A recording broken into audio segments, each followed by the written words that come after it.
On Thursday, Utah Republican State Representative Kera Birkeland announced she was resigning from the Utah legislature, even though she had just been reelected to another 2-year term in November.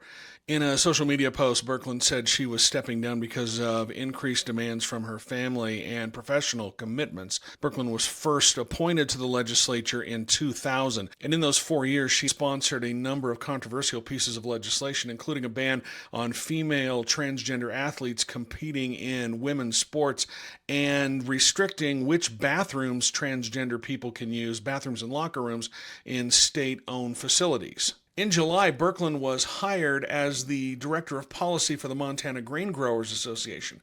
And in that job, she has to work on policy with the Montana legislature and with the federal government. The Montana legislature begins on January 6th. The Utah legislature begins on January 21st.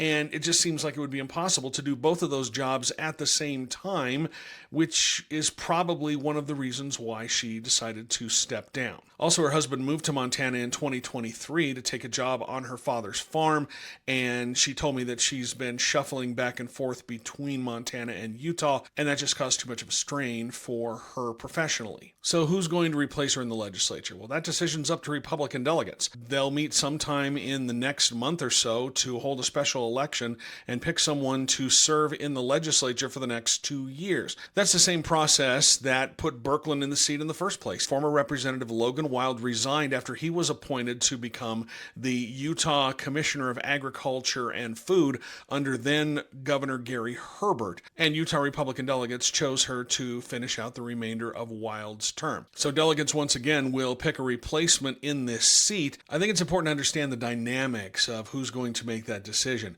It'll be about 50 Republican delegates who will vote in that special election. If you look at what happened in the general election in November, just under 25,000 people voted in that House District 4 race. Birkeland got just under 15,000 of those votes in order to win another term. But to choose her replacement, it's going to be up to about 50 people who are members of the Republican Party, and whoever they elect is going to be in that seat for the next 2 years.